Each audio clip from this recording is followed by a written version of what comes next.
बच्चों first book हम complete कर चुके हैं और अब आइए सेकंड बुक की तरफ बढ़ते हैं।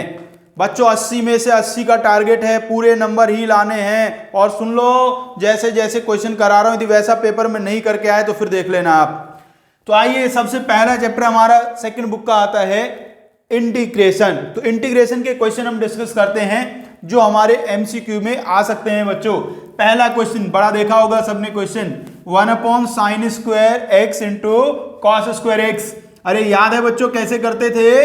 ये जो 1 है मेरा 1 को क्या लिख दूंगा, sine square X plus cos square X और upon sine square X into cos square X dx।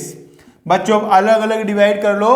Sign square के अपॉन में लिखेंगे तो साइन स्क्वायर कटेगा, 1/cos स्क्वायर बचेगा और 1/cos स्क्वायर को लिखेंगे सेक स्क्वायर। कॉस स्क्वायर के अपॉन में लिखेंगे तो 1/sin स्क्वायर बचेगा और उसको लिखेंगे हम कोसेक स्क्वायर एक्स। और बच्चों याद है सेक स्क्वायर एक्स का इंटीग्रेशन, सेक स्क्वायर एक्स का इंटीग्रेशन होता है tan x और कोसेक स्क्वायर एक्स का माइनस कोट एक्स और c तो प्लस ऐड करना ही है। तो आंसर आ गया tan x minus cot x plus c। Option B is correct. आओ बच्चों नेक्स्ट क्वेश्चन देखते हैं। बच्चों एक बात याद कर लीजिएगा, जो एमसीक्यू में क्वेश्चन आ सकता है इंटीग्रेशन का, वो 2-3 टाइप का ही आ सकता है। या तो बेसिक वाला आएगा जिसको थोड़ा सिंप्लीफाई करके इंटीग्रेट कर देंगे, उसमें ट्रिग्नोमेट्री वालों पे ज्यादा फोकस रखना। या तो सिंपल सब्स्टिट्यूशन वाला आएगा, सिंपल सब्स्टिट्यूट करके एक स्टेप में आंसर आने वाला। और या तो आपका बाई पार्ट वाला क्वेश्चन आ सकता है। ये मोस्ट प्रोबेबल क्वेश्चन है जो आपके पूछे जा सकते हैं एमसीक्यू में। या तो कोई डायरेक्ट फॉर्मूला बेस्ड क्वेश्चन आएगा तो वो पूछा जा सकता है। तो आइए ये क्वेश्चन देखते हैं, 1 + cos x upon sine square x. साथ साथ सोल्व भी करते जाओ क्वेश्चंस को, मेरे से पहले सोल्व कर दिया करो। अब बच्चों इसको क्या किया जाए, इसको भी हम क्या करेंगे, अलग अलग डिवाइड कर लेते हैं। तो 1/sin square X plus cos x upon sine square x. इस साइन स्क्वायर एक्स को लिख लो बच्चों sine x into sine x. अब बच्चों ये बन गया है 1/sin स्क्वायर एक्स हो जाता है कोसेक स्क्वायर एक्स। और मेरे बच्चों यहां देखो cos अपॉन साइन बन जाएगा कॉट और 1/sin बन जाएगा कोसेक। तो ये बन जाएगा cosec x into cot x. अब बच्चों कोसेक स्क्वायर का इंटीग्रेशन होता है माइनस कॉट एक्स और कोसेक एक्स कॉट एक्स का होता है माइनस कोसेक एक्स और प्लस सी। देखो ये कौन सा आंसर आ गया, ये रहा, दोनों ही माइनस में है, minus cot x minus cosec x. आओ बच्चों नेक्स्ट क्वेश्चन देखिएगा। बच्चों x/x² + 1 को इंटीग्रेट करना है। देखते ही याद आ गया होगा, सब्स्टिट्यूशन वाला क्वेश्चन है ये। बच्चों क्वेश्चन आया था अभी जो आपका ISC बोर्ड का एग्जाम हुआ था, उसमें ये क्वेश्चन आया था। बच्चे ने, एक बच्चा मेरा था जो ISC बोर्ड वाला पेपर दे के आया था, उसने कहा था सर जो हमारे पेपर में क्वेश्चन आए वो भी करवा देना CBSE वालों को, हम तो होशियार है कराए, वो CBSE वाले कमजोर होते हैं, उनको करवा देना सारे सवाल। तो वो भी मैं आपको सारे क्वेश्चन टॉपिक वाइज कराता जा रहा हूं। तो यही क्वेश्चन पूछा गया था। तो कितना आसान क्वेश्चन है, इसमें हम लोग क्या करेंगे बच्चों, x² + 1 को t पुट करेंगे, डिफरेंशिएट करेंगे बच्चों, 2x dx का वैल्यू आएगा dt। तो यहां से बच्चों x dx का वैल्यू आ गया है dt/2। यहां वैल्यू पुट कर दूं तो एक तो बाहर 1/2 आ गया जी, ऊपर तो बन गया है dt और नीचे बन गया बच्चों t। और 1/t का इंटीग्रेशन होता है log t प्लस c। और अभी क्या करने का, t का वैल्यू पुट कर देना बच्चों, और t का वैल्यू है x² + 1। तो बच्चों आंसर आ गया half log x² + 1 + c। Option B is correct. आइए बच्चों नेक्स्ट क्वेश्चन देखते हैं, x² इंटू e⁻x³, इसको करना है इंटीग्रेट। ये भी बच्चों सिंपल सब्स्टिट्यूशन का क्वेश्चन है। ऐसे सिंपल सब्स्टिट्यूशन के क्वेश्चन आने की ज्यादा संभावना है बच्चों एमसीक्यू में, अच्छे से कर लेना। तो क्या करूं, इस मेरे x³ को t पुट कर दूंगा, डिफरेंशिएट करूंगा, 3x² dx = dt आ गया। तो x² इंटू dx का वैल्यू आ गया 1/3 dt। यहां पुट कर दो बच्चों तो बन गया 1/3 x² dx, तो बच्चों dt बन गया, x³ आपका t था तो e⁻t बन गया। अरे बच्चों ये फॉर्मूला तो कम से कम याद करिया ही होगा, e⁻t का इंटीग्रेशन e⁻t ही होता है और t का वैल्यू पुट कर दूं, t का वैल्यू x³ है। तो भाई आंसर आ गया 1/3 e⁻x³। सबसे पहला ऑप्शन ही बिल्कुल सही है। आइए बच्चों नेक्स्ट क्वेश्चन देखें, sec x upon sec x + tan x, इसको करना है इंटीग्रेट। बच्चों सॉल्व करने के दो तरीके हो सकते हैं, एक तो सब्स्टिट्यूशन से भी हो जाएगा, sec x plus ten x को आप टी पुट कर दें उससे सॉल्व हो जाएगा, लेकिन उसके बजाय दूसरा तरीका यूज करिए, आप इसको मल्टीप्लाई डिवाइड कर लीजिए। या तो आपको डायरेक्ट याद हो कि 1/sec x plus ten x sec x minus ten x होता है, और याद नहीं है तो आप मल्टीप्लाई डिवाइड कर लो sec x minus ten x से। बच्चों sec x minus ten x से मल्टीप्लाई डिवाइड करोगे तो नीचे sec x plus ten x into sec x minus ten x हो जाएगा, और उसको लिख दिया जाएगा sec square x minus ten square x. बच्चों sec square x minus ten square का वैल्यू 1 होता है, ऊपर वालों को मल्टीप्लाई कर दो तो sec square x minus sec x into tan X D X बच्चों आ गया है। अब इंटीग्रेट कर दो, sec स्क्वायर का इंटीग्रेशन टेन एक्स और sec x टेन एक्स का इंटीग्रेशन हो गया sec x। तो बच्चों आंसर आ गया tan X minus sec x plus C. Next question देखिएगा बच्चों, इंटीग्रेट करना है x इंटू लॉग एक्स को। भाई याद आ गया होगा, इसमें लगेगा हमारा प्रोडक्ट वाला रूल जिसे हम लोग कहते हैं बाय पार्ट्स, आइलेट भी याद कर रखा होगा। तो भाई इसमें प्रोडक्ट रूल मुझे लगाना है, मींस बाय पार्ट्स यूज करना है। तो फर्स्ट किसको माना जाएगा? फर्स्ट माना जाएगा log x को, और सेकंड माना जाएगा x को बच्चों।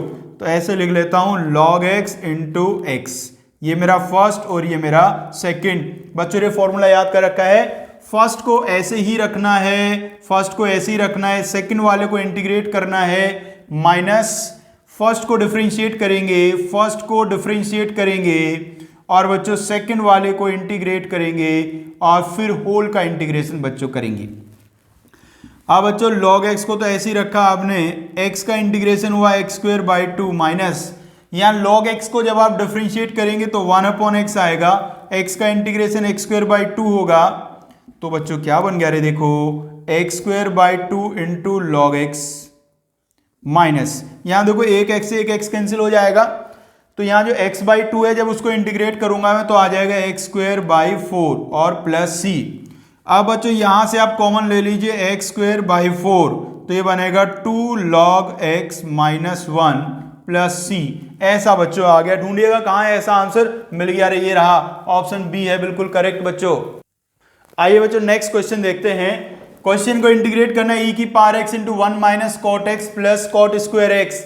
बच्चों ये वाला जो फॉर्मूला हमारा होता है याद होगा रे, e की power x into F X plus F dash X, e की power x into F X plus F dash X, इसका इंटीग्रेशन होता है e की power x into F X plus C. बच्चों इस फॉर्मूले से MCQ आने की बहुत ज्यादा चांसेज हैं बच्चों।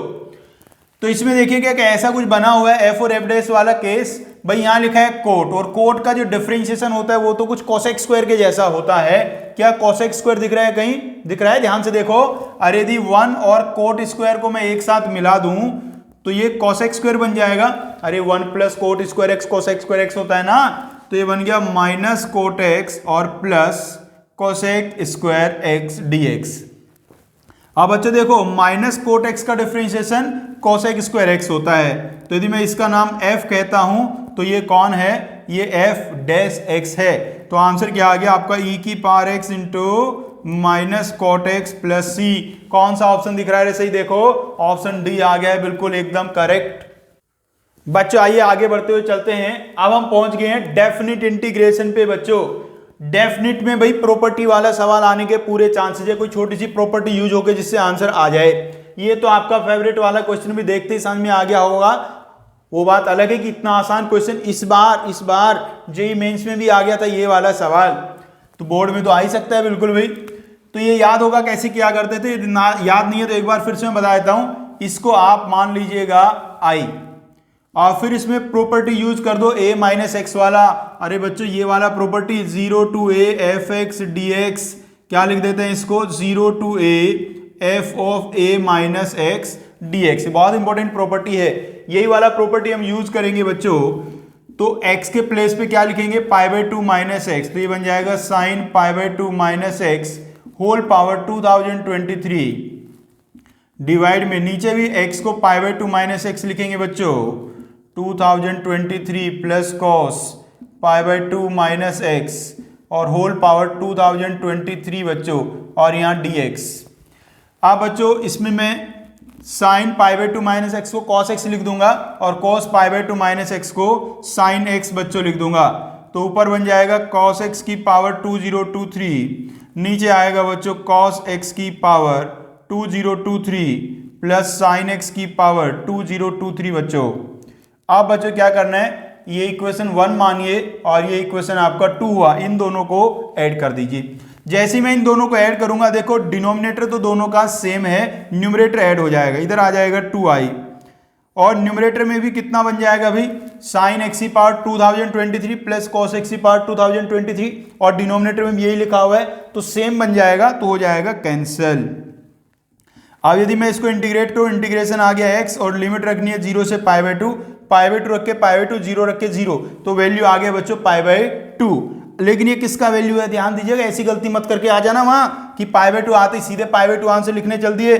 2i का वैल्यू π/2 है, 2 से ना डिवाइड करना है, तो i का वैल्यू कितना आ गया है, π/4 आ गया है, तो ऑप्शन ए बच्चों करेक्ट हो गया है।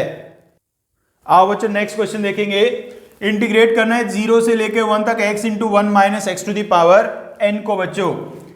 तो भाई इसमें क्या करेंगे हम, इसमें भी हम वही प्रॉपर्टी यूज करेंगे जो लास्ट क्वेश्चन में यूज करी थी। तो x को पुट कर देंगे 1 माइनस एक्स और यहां भी x को 1 माइनस एक्स को बच्चों 1 माइनस एक्स हमने पुट कर दिया है। तो आप यहां देखो ये वाले ब्रैकेट में देखो, ये 1 से 1 कैंसिल हो जाएगा तो बचेगा x, तो ये हो गया 0 से 1 minus x into x to the power n dx।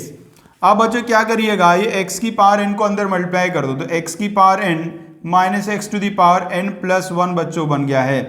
अब इसको कर देते हैं इंटीग्रेट, x की पावर n का इंटीग्रेशन x की power n plus 1 upon n plus 1 minus x to the power n plus 2 upon n plus 2 और limit रखना है 0 से 1। बच्चों 1 पुट करूंगा तो 1 upon n plus 1 minus 1 upon n plus 2 और बच्चों 0 रखने से तो वैल्यू 0 आ जाएगा। अब इसका यदि एलसीएम ले लूंगा तो एलसीएम आया n plus 1 into n plus 2, ऊपर बनेगा बच्चों n plus 2 minus times n plus 1, n plus 2 से n प्लस 1 को माइनस कर दूंगा बच्चों तो ऊपर बचेगा 1, सो 1 upon n plus 1 into n plus 2। ये बच्चों आ गया मेरा आंसर। ढूंढो रे कहाँ है आंसर, अरे ये रहा शुरू में ही बैठा है, ऑप्शन ए आ गया बच्चों करेक्ट। आओ बच्चों नेक्स्ट क्वेश्चन देखें। ये क्वेश्चन में कहा है जी -1 to 1 x की पावर 17 cos की पावर 4x dx। जैसे ही देखो -1 से +1 मतलब माइनस ए से प्लस ए वाला प्रॉपर्टी डायरेक्ट याद आ जानी चाहिए। मैं तो बता देता हूं भाई, -a to a fx dx जो होता है इसका वैल्यू 0 हो जाता है यदि f of -x equals to -fx होता है बच्चों, जिसे कि हम ओड फंक्शन कहा करते हैं। तो यदि f ओड फंक्शन होगा means f of -x equals to -fx होगा तो इसका वैल्यू 0 आ जाता है। तो यहां मैं देखूं यदि मैं इसका नाम fx रखता हूं, f इक्वल्स टू x की पावर 17 cos 4x और f ऑफ -x फाइंड करूं तो -x to the power 17 cos की पावर 4 -x। तो बच्चों यहाँ चूंकि ओड पावर है तो माइनस बाहर आ जाएगा और cos तो नेगेटिव को ऐसे ही खत्म कर देते हैं, cos minus theta cos theta होता है, तो ये cos की पावर 4x ही हो जाएगा।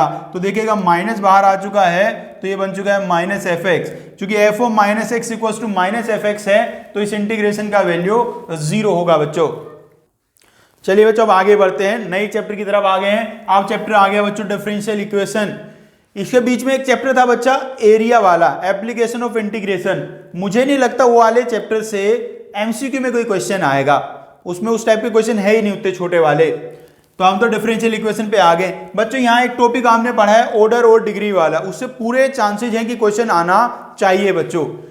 और ऑर्डर और डिग्री निकालना आपको आती होगा, एक बार मैं ही बताता हूँ जल्दी से। यदि ऑर्डर आपको निकालना होता है तो ये मैक्सिमम जितनी बार डिफरेंशिएट किया हुआ होता है उसे ऑर्डर कहते हैं। मतलब ये छोटे वाले डी का जितना पावर होता है सबसे बड़े वाला वो ऑर्डर होता है, जैसे इसका ऑर्डर 2 है। डिग्री की बात करें तो डिग्री में क्या होता है, जो हाईएस्ट ऑर्डर डेरिवेटिव है, जो हाईएस्ट ऑर्डर डेरिवेटिव है जिससे ऑर्डर देखा है उसकी जो होल पावर होती है उसी को हम लोग कहते हैं डिग्री। तो यहाँ इसकी होल पावर कितनी है बच्चों, 1 है, तो इसका आंसर बच्चों 1 होगा। और मैं आपको बात बता दूं, यदि कभी रूट वगैरह कहीं आ जाए तो वो सब पहले हटा लेने हैं डिग्री देखने से पहले बच्चों। ये पॉलिनोमियल फॉर्म में होना चाहिए। जैसे देखो मान लो d2y/dx² equals to under root of dy/dx plus x होएगा। तो इसका जब डिग्री हम बताएंगे तो क्या करेंगे, पहले स्क्वायर कर लेंगे। पहले स्क्वायर करने के बाद ये ऐसा बन जाएगा d square y by d x square whole square equals to d y by d x plus x. तो आप देखिएगा इसका डिग्री कितना बन गया है, डिग्री 2 बन गया है। एक जो तीसरी बात इसमें इंपॉर्टेंट है, यदि कभी ये हमारे जो डिफरेंशियल कोफिशिएंट्स हैं ये किसी ट्रांसेंडेंटल फंक्शन के अंदर आ जाएं, मतलब कि जैसे ट्रिग्नोमेट्री वाले फंक्शन है, लॉगरिथमिक फंक्शन है, एक्सपोनेंशियल फंक्शन है, उनके अंदर ये आ जाए हमारे differential coefficient d y by d x या उसके हायर ऑर्डर डेरिवेटिव, तो फिर हम इसका डिग्री क्या बोलते हैं, फिर इसका हम डिग्री बोलते हैं बच्चों नॉट डिफाइंड। तो बस इतनी ही बातें हैं डिग्री निकालने में, इससे क्वेश्चन आने के पूरे चांसेस है, एक बिल्कुल फ्री का नंबर ये मिल सकता है आपको। चलिए आगे बढ़ते हैं नेक्स्ट क्वेश्चन पे। बच्चों एक और जो क्वेश्चन इस चैप्टर से पूछा जा सकता है वो ऐसा हो सकता है कि बहुत ही इजी सा कोई डिफरेंशियल इक्वेशन लिख दिया जाए। इजी में वेरिएबल सेपरेबल वाले ही सबसे आसान होता है, तो ऐसा कोई डिफरेंशियल इक्वेशन लिख दिया जाए इसमें वेरिएबल बहुत इजीली सेपरेट हो जाए और डायरेक्टली उसको इंटीग्रेट भी किया जा सके। ऐसा एक क्वेश्चन और पूछा जा सकता है, जैसे ये वाला क्वेश्चन है। ये क्वेश्चन भी बच्चों अभी जो ISC बोर्ड का एग्जाम हुआ है उसमें पूछा गया है सेम यही question, d y by d x equal to cosec y. तो वेरिएबल सेपरेट करेंगे, यह d y upon d x equal to cosec y को बच्चों लिख दो 1 अपॉन साइन वाई। इसको इधर ले जाता हूं तो बच्चों sine y d y equal to बन गया है डी एक्स। वेरिएबल सेपरेट हो गए हैं बच्चों, तो अभी इसको हम लोग कर देंगे इंटीग्रेट। तो बच्चों साइन वाई का इंटीग्रेशन होता है माइनस कॉस वाई और एक्स का हो गया एक्स, और प्लस में आप लिख देंगे एक कांस्टेंट। कौन सा ऑप्शन लग रहा है अभी, ऐसे कर लेता हूं, ये कुछ ऐसा बन गया X plus cos Y equals to minus C. बच्चों ये जानते हो कि ये कांस्टेंट होता है सी, तो यहाँ माइनस सी लिखाओ, 2c लिखाओ, 3c लिखाओ, प्लस सी लिखाओ, सबका मतलब सेम ही होता है, मतलब कांस्टेंट है।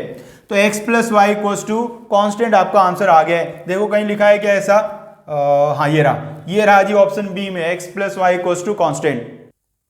बच्चों एक और जो क्वेश्चन इस चैप्टर से पूछा जा सकता है वो हो सकता है लीनियर डिफरेंशियल इक्वेशन में सिर्फ इंटीग्रेटिंग फैक्टर फाइंड करना। भाई लीनियर को पूरा सॉल्व कराना थोड़ा लेंदी हो जाता है, इसलिए वो एक नंबर में पूछना मेरे हिसाब से ठीक नहीं रहेगा, लेकिन खाली इंटीग्रेटिंग फैक्टर तो पूछा जा सकता है ना। तो ये एक डिफरेंशियल इक्वेशन है, इंटीग्रेटिंग फैक्टर फाइंड करना है। तो सबसे पहले तो भाई क्या याद करो, जो मेरा लीनियर इक्वेशन होता है वो ऐसा होता है d y by d x plus p y equals to q होता है, और इसमें इंटीग्रेटिंग फैक्टर होता है e to the power integration p d x. अब बच्चों यहां देखो d y by d x के मल्टीप्लाई में कुछ भी नहीं होना चाहिए, लेकिन इस इक्वेशन में d y by d x के मल्टीप्लाई में x लिखा है, इसलिए आप क्या करें, इस पूरे को x से डिवाइड कर दें। तो x से डिवाइड करने के बाद ये इक्वेशन ऐसा दिखाई देगा इक्वल्स टू x, हाँ ऐसा दिखाई देगा बच्चों। अब इसमें देखो p का वैल्यू कितना है, 2 अपॉन x है, तो इंटीग्रेटिंग फैक्टर क्या बन गया बच्चों, e to the power 2 upon x का इंटीग्रेशन। बच्चों 2 अपॉन x का इंटीग्रेशन हो जाएगा 2 log x। अब बच्चों ये 2 किधर चला जाएगा, x के पावर में चला जाएगा, तो e की पावर में log x स्क्वायर, और e से log हट जाएगा तो इसलिए इसका वैल्यू आ जाएगा बच्चों x स्क्वायर। तो बच्चों इंटीग्रेटिंग फैक्टर कितना आ गया मेरा, x स्क्वायर। ऑप्शन बी हो गया करेक्ट। आइए बच्चों अब नेक्स्ट चैप्टर की तरफ बढ़ते हैं। अगला चैप्टर हमारा है बच्चों वेक्टर, ये भी इंपॉर्टेंट चैप्टर है, इससे भी एक एमसीक्यू तो जरूर आना ही चाहिए। सबसे पहले जो इसमें पॉसिबिलिटी है क्वेश्चन आने की, भाई पैरेलल वेक्टर से आ सकता है। ऐसे दो छोटे छोटे वेक्टर गिवन होंगे और आपको कहेगा वो पैरेलल है, पैरेलल या कोलिनियर, दोनों का मीनिंग सेम होता है, तो पैरेलल या कोलिनियर कहेगा, तो फिर कुछ वैल्यू आपसे पूछ सकता है। तो इसके लिए हमने क्या सीखा है जी, दो वेक्टर यदि पैरेलल हैं तो उनके जो आई जे के कोएफिशिएंट्स हैं उनका रेशो सेम रहेगा, मतलब इसके आई का कोएफिशिएंट अपॉन उसके आई का कोएफिशिएंट इक्वल्स टू इसके जे का कोएफिशिएंट अपॉन उसके जे का कोएफिशिएंट, और ऐसी के वाले कोएफिशिएंट। ये बच्चों रिलेशन आ गया है, x upon 1 minus 2 upon y equals to 5 upon minus z. अब इसमें बच्चों ऑप्शन में कुछ वैल्यू दी हैं, तो उन वैल्यू से आप सेटिस्फाई करा के देख सकते हैं कौन सा कर रहा है। जैसे यहाँ देखो यदि मैं x को 1 ले लेता हूं तो डायरेक्टली देखो x को 1 लिया तो ये पूरा वैल्यू 1 हो जाएगा, तो y का वैल्यू -2 आ जाएगा और z का वैल्यू -5 आ जाएगा, तो पहले वाला तो बिल्कुल सही है। यदि मैं x को 1/2 ले लेता, देखो इसको 1/2 ले लूँ, यहाँ 1/2, तो देखो y का वैल्यू कितना हो जाएगा, y इधर जाएगा 2 उधर जाएगा, तो y का वैल्यू आ जाएगा -4 और z का वैल्यू भी आ जाएगा -10, मतलब कि ये वाला भी सही है। ये दो सही आ गए, तीसरा भी सही आएगा क्योंकि दो ऑप्शन तो करेक्ट हो नहीं सकते, इसलिए कौन सा ऑप्शन करेक्ट आएगा, all of these he correct आएगा बच्चों। बच्चों जो नेक्स्ट क्वेश्चन हो सकता है हमारा वेक्टर से, वो एक आसान सा क्वेश्चन हो सकता है एंगल बिटवीन वेक्टर्स वाला। इसमें एक क्वेश्चन तो ऐसे बन सकता है, दो वेक्टर आपको दे देगा, उनको परपेंडिकुलर कहेगा और कुछ अननोन होगा, उसका वैल्यू निकलवा सकता है, बहुत इजी होगा। या उससे रिलेटेड ऐसा ही क्वेश्चन बन सकता है, दो वेक्टर्स आपको गिवन है ए और बी, आपको बताना है angle between A plus B and A minus B बच्चों। तो एंगल निकालने के लिए हमें पता है हमें क्या करना होता है, वैसे तो हमें डॉट प्रोडक्ट यूज करते हैं, A dot B equals to A B cos theta बच्चों, इससे एंगल बच्चों आ जाता है। और एक नंबर में यदि क्वेश्चन आएगा तो काफी ज्यादा चांसेस है कि एंगल 90 वाला पूछा जाएगा। एंगल 90 कब बनता है, जब ए डॉट बी का वैल्यू 0 हो जाता है। इसमें मुझे एंगल निकालना है बच्चों ए प्लस बी और ए माइनस बी के बीच वाला, तो मैं पहले ए प्लस बी फाइंड कर लेता हूं। दो वेक्टर्स को ऐड करना आता है, आई वाले में आई वाला ऐड करो, जे वाले में जे वाला ऐड करो, के वाले में के वाला ऐड करो, तो आई और आई बच्चों बन गया है 2i, जे वाले तो कैंसिल हो गए, तो ये आ गया 0j, और बच्चों के में आ गया 4 + 4 8k। अब बच्चों मैं ए माइनस बी फाइंड करता हूं, तो इससे इसको माइनस किया तो आई तो हो गया कैंसिल बच्चों, और जे वाला बन गया है 2j, और के वाला भी हो गया है बच्चों कैंसिल। ये बच्चों आ गया है। अब यदि मैं इन दोनों का डॉट प्रोडक्ट करूंगा, इन दोनों का डॉट प्रोडक्ट बच्चों, याद है डॉट प्रोडक्ट कैसे करते थे, आई वाले को आई वाले से मल्टीप्लाई करो 0, जे वाले को जे वाले से करो 0, के वाले को के वाले से करो 0, तो पूरा वैल्यू आ गया है 0। डॉट प्रोडक्ट यदि 0 आ गया है बच्चों, तो एंगल कितना बनेगा मेरा, 90 डिग्री बनेगा बच्चों। नेक्स्ट क्वेश्चन देखिएगा बच्चों, कहा गया है angle between two vectors A and B is theta and A dot B is greater than equals to 0। तो थीटा का वैल्यू बताना है कहां से कहां तक होगा बच्चों। भाई बच्चों जो मेरा ए डॉट बी होता है, ए डॉट बी वो क्या होता है, ए का मैग्नीट्यूड, बी का मैग्नीट्यूड और कॉस थीटा। आपको कहा है इसका वैल्यू ग्रेटर देन और इक्वल्स टू 0 है। बच्चों ए और बी के मैग्नीट्यूड तो पॉजिटिव ही होंगे, इसलिए कॉस थीटा का value greater than equals to 0 होना चाहिए। बच्चों कॉस का वैल्यू पॉजिटिव कब आता है, पॉजिटिव आता है इसका वैल्यू फर्स्ट क्वाड्रेंट में, मतलब 0 से लेके π/2 तक इसका वैल्यू आता है पॉजिटिव। तो कौन सा ऑप्शन हमारा करेक्ट होने वाला है जी, यहाँ देखो ये वाला है 0 से π/2 और इसमें 0 पे इक्वल टू नहीं है, यहाँ 0 पे इक्वल टू है। अब देखो 0 पे इक्वल टू चल सकता है कि नहीं चल सकता, ये थीटा का वैल्यू 0 हो गया तो cos थीटा 1 आ जाएगा, और वो भी तो 0 से बड़ा ही होता है, तो ऑप्शन यही सही होगा। ये वाले तो सही हो ही नहीं सकते क्योंकि इसमें सेकंड क्वाड्रेंट में भी हम चले गए हैं, π/2 से पाई में तो हमारा cos नेगेटिव हो जाएगा, तो बी ऑप्शन आ गया बच्चों। आओ बच्चों नेक्स्ट क्वेश्चन देखिएगा, डिटर्मिनेंट ए डिटर्मिनेंट बी का वैल्यू गिवन है और डिटर्मिनेंट ऑफ डिटर्मिनेंट नहीं मैग्नीट्यूड ए मैग्नीट्यूड बी और magnitude of A cross B का वैल्यू गिवन है, और वैल्यू पूछा गया ए डॉट बी का। इसका तो फॉर्मूला होता है, और एक फॉर्मूला ना सिखाया था आपको, ए डॉट बी का स्क्वायर प्लस ए क्रॉस बी का स्क्वायर इक्वल्स टू होता है ए स्क्वायर इंटू बी स्क्वायर। बच्चों ए डॉट बी का स्क्वायर तो मुझे फाइंड ही करना है, तो इक्वल्स टू आ जाएगा ए स्क्वायर बी स्क्वायर माइनस ए क्रॉस बी का स्क्वायर। बच्चों ए का स्क्वायर हो जाएगा 8 × 8 और बी का स्क्वायर हो गया 3 × 3, और ए क्रॉस बी का स्क्वायर उधर जाके माइनस में हो जाएगा 12 × 12। बच्चों देखो यहां से क्या कॉमन आ जाने वाला है, मुझे तो लग रहा है देखो यहाँ 4 × 3 12 कॉमन आ गया, इससे 4 × 3 एक और 12 कॉमन आ गया, यहाँ एक 2 और एक यहाँ एक 2 बचा है, देखो 4, तो 4 - 1, तो ये आ गया 12 स्क्वायर × 3 बच्चों। और ये किसका वैल्यू है, ए डॉट बी स्क्वायर का वैल्यू है, तो ए डॉट बी का वैल्यू कितना हो गया बच्चों 12√3, तो ऑप्शन सी आ गया है बच्चों करेक्ट। आओ बच्चों नेक्स्ट क्वेश्चन। भाई बच्चों एंगल से रिलेटेड क्वेश्चन मुझे तो लग रहा है जरूर आएगा, कहीं ना कहीं जरूर आने वाला है, वो एमसीक्यू में आ जाए या आगे जाके आ जाए, एंगल वाला एक क्वेश्चन तो जरूर आना चाहिए। तो एक क्वेश्चन इस तरीके से कुछ बन सकता है बच्चों, ए बी का मैग्नीट्यूड गिवन है और ए क्रॉस बी कहा है एक यूनिट वेक्टर है। बच्चों ए क्रॉस बी यूनिट वेक्टर है, इसका मतलब ए क्रॉस बी का मैग्नीट्यूड 1 होगा। बच्चों ए क्रॉस बी का फॉर्मूला होता है ए बी साइन थीटा, ए का मैग्नीट्यूड बी का मैग्नीट्यूड इंटू साइन थीटा, जो एन कैप आता है वो मैग्नीट्यूड की वजह से 1 हो जाएगा और इक्वल्स टू 1। बच्चों ए का मैग्नीट्यूड 3 है, बी का मैग्नीट्यूड √2/3 है into sine theta equals to 1। 3 से 3 बच्चों कैंसिल होगा, तो साइन थीटा का वैल्यू आ गया 1/√2, और बच्चों साइन का 1/√2 वैल्यू होता है π/4 पे, तो थीटा बच्चों आ गया π/4। आइए नेक्स्ट क्वेश्चन और देखते हैं बच्चों। दो वेक्टर्स गिवन है, कहा दोनों वेक्टर परपेंडिकुलर हैं, अल्फा का वैल्यू बताना है। ये तो खैर बहुत आसान क्वेश्चन है ही भाई।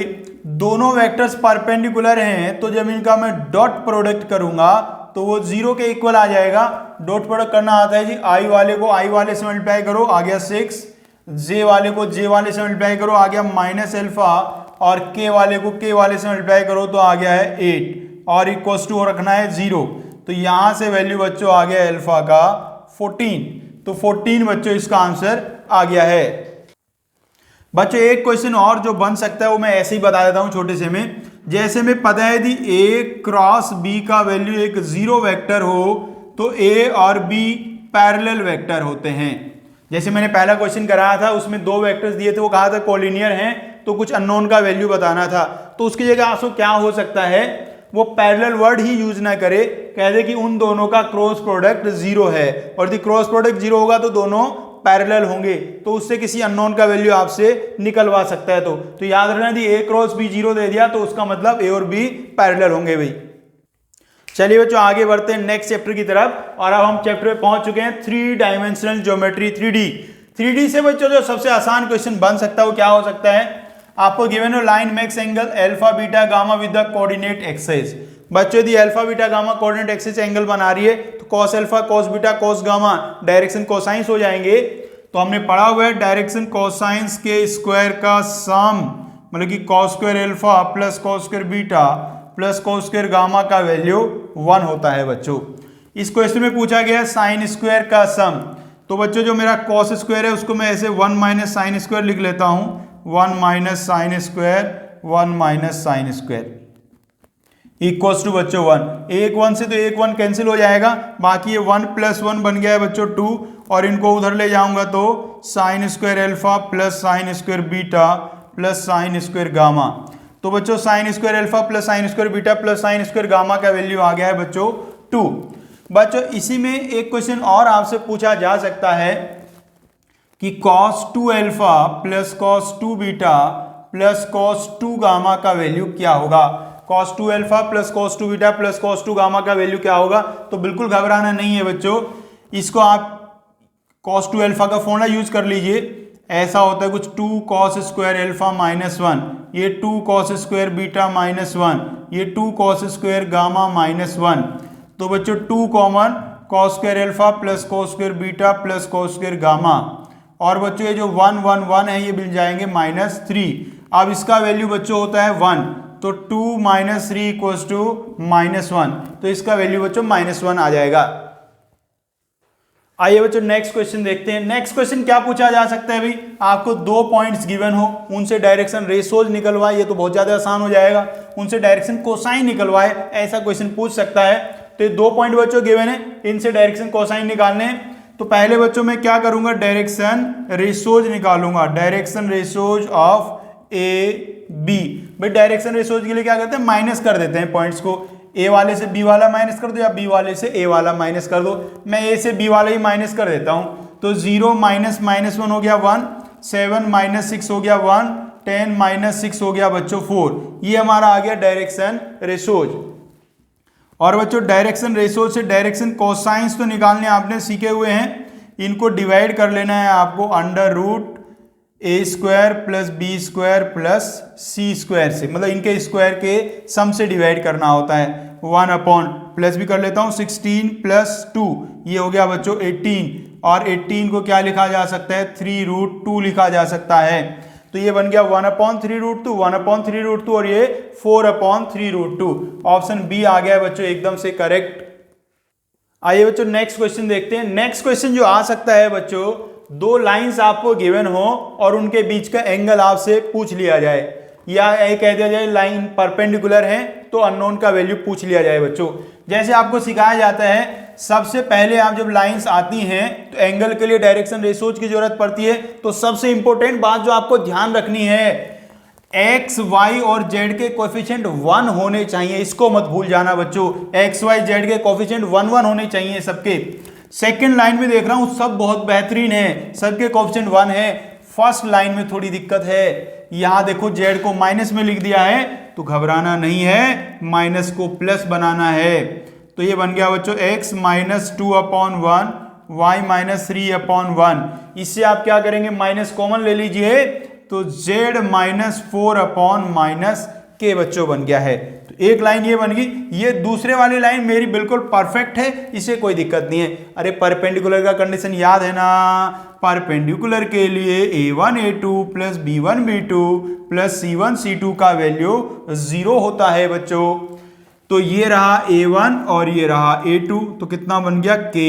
ये रहा b1 और ये रहा b2, ये कितना बन गया 2। ये रहा c1 और ये रहा c2, कितना बन गया 2k। माइनस माइनस प्लस हो गया जी, इक्वल्स टू 0। तो k का वैल्यू आ गया बच्चों माइनस का 2/3। फर्स्ट ऑप्शन ही एकदम से करेक्ट हो गया है बच्चों। चलिए बच्चों और आगे बढ़ते हैं। अब हम पहुंच चुके हैं चैप्टर प्रोबेबिलिटी के पास। बच्चों बीच में एक चैप्टर आया था लीनियर प्रोग्रामिंग, उसको मैं छोड़ के आ गया। मुझे नहीं लगता उससे कोई एमसीक्यू वाला क्वेश्चन बनेगा, उससे तो क्वेश्चन थोड़ा ठीक ठाक ही बनेगा। और वैसे भी लीनियर प्रोग्रामिंग में एक ही तो बात है, तो वो बात हम आगे सीख ही लेंगे। बड़े जो सवाल आएंगे हमारे 2 नंबर वाले, 3 नंबर वाले, 5 नंबर वाले, उनमें चर्चाएं होंगी ना सब।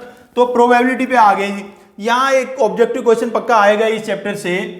देखो ये जो फॉर्मूले है ना, डायरेक्ट जो छोटे छोटे फॉर्मूले हैं, उससे आने की बहुत पॉसिबिलिटी है। प्रॉपर प्रोबेबिलिटी निकालने वाला सवाल मेरे हिसाब से नहीं आना चाहिए, क्योंकि इसे 2, 3, 5 नंबर और हमारे यहाँ तो केस स्टडी भी है, वो भी आनी है प्रोबेबिलिटी से, तो वहां वो वाले क्वेश्चन आएंगे। तो यहाँ कोई छोटा सा डायरेक्ट फॉर्मूला बेस्ड क्वेश्चन आना चाहिए बच्चों। क्वेश्चन में गिवन है पी ए का value sorry P A intersection B का वैल्यू, और हमें बताना है पी बी अपॉन ए का वैल्यू। बस यहाँ आपको फॉर्मूलाज याद होने चाहिए, और फॉर्मूले मेनली कौन है, वो 2-3 फॉर्मूले, उनसे काम चल जाएगा। भाई एक फॉर्मूला तो इसमें डायरेक्ट यूज हो रहा है, वो मैं लिख ही देता हूँ। इसमें मुझे निकालना है पी बी अपॉन ए। बच्चों कंडीशनल प्रोबेबिलिटी है ये, इसका फॉर्मूला होता है P A intersection B upon P B. P A intersection B upon, sorry गलत लिख दिया भैया, गलत लिख दिया, पी बी नहीं पी ए। यहाँ नीचे क्या लिखा हुआ है, ए लिखा हुआ है, जो नीचे लिखा होता है वही नीचे आता है, तो अपॉन में है पी ए। अब यहाँ देखो डायरेक्टली वैल्यू गिवन है ए इंटरसेक्शन बी वाले का 7/10 और इसका वैल्यू 4/5 बच्चों। इसको आप सॉल्व कर लेंगे, जैसे ये कट जाएगा तो 2, तो ये आ गया 7/8 बच्चों। 7/8 अपना आंसर आ गया है। नेक्स्ट क्वेश्चन देखिएगा बच्चों, ये भी मैंने सेम उसी की टाइप का क्वेश्चन किया है। एक सलाह आपको देता हूँ, एनसीईआरटी में जितने क्वेश्चन है ना ऐसे वाले डायरेक्ट वाले, वो सारे कर लेना एक बार, उनमें से कोई ना कोई आएगा ही, देख लेना। पी ए का वैल्यू दिया है, पी बी का वैल्यू दिया है, पी ए अपॉन बी का वैल्यू दिया है, P A dash intersection B dash का वैल्यू बच्चों फाइंड करना है। तो बच्चों सबसे पहले मैं क्या करता हूं, पी ए अपॉन बी का वैल्यू 1/4 है, इसमें फार्मूला यूज कर देता हूं। तो ये बन जाएगा P A intersection B upon P B is equal to 1/4। पी बी का वैल्यू मुझे पता है, पी बी को मैं उधर ले जाता हूं, तो पी ए इंटरसेक्शन बी कितना बन गया बच्चों, 1/4 इंटू पी बी, और पी बी का वैल्यू है 1/3, तो ये आ गया है 1/12।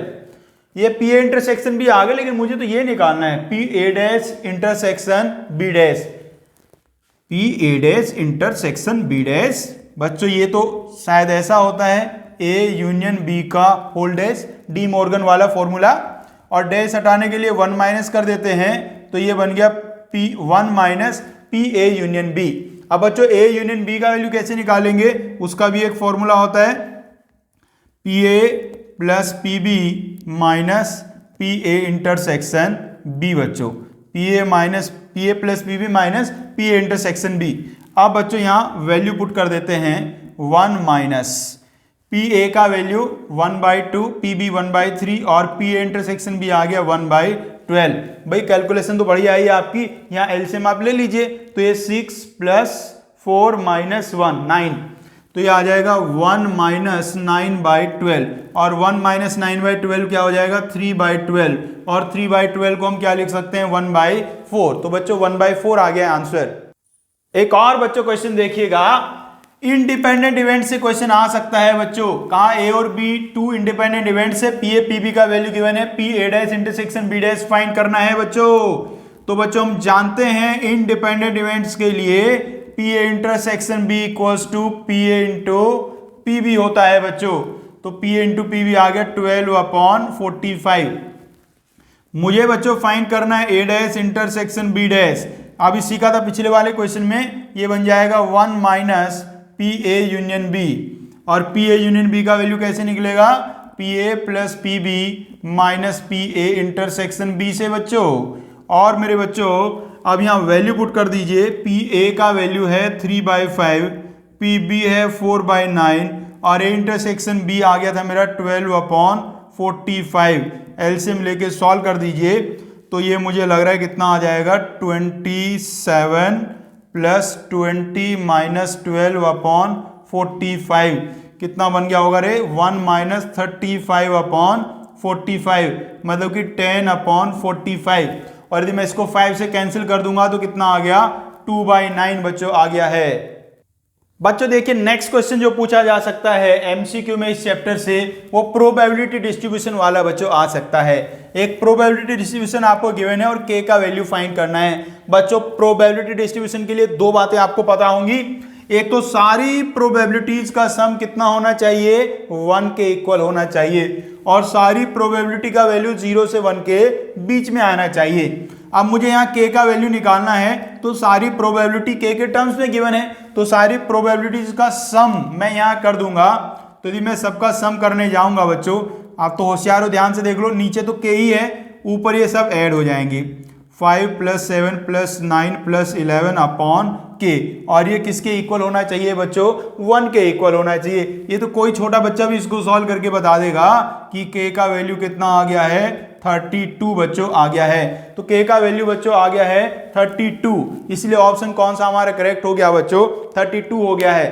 तो बच्चों ये मैंने एमसीक्यू वाले आपको जो प्रोबेबिलिटी है जिन क्वेश्चंस के आने की मैक्सिमम प्रोबेबिलिटी है, इन्हीं में से आएंगे देखना, वो सारे आपको मैंने करा दिए हैं। अब इसी टाइप के क्वेश्चन आपको थोड़े प्रैक्टिस कर लेने हैं और आज आप सारा ये बढ़िया से कर लो। और कल हम क्या करने वाले हैं? कल 2 मार्क्स वाले क्वेश्चन करेंगे। जल्दी से होली मना लेना और फिर तैयार हो जाना करने के लिए 2 मार्क्स वाले क्वेश्चन, और इनकी प्रैक्टिस कर लेना ऑब्जेक्टिव वाले क्वेश्चन की बच्चों। चलिए तो कल मिलते हैं 2 मार्क्स वाले क्वेश्चन के साथ।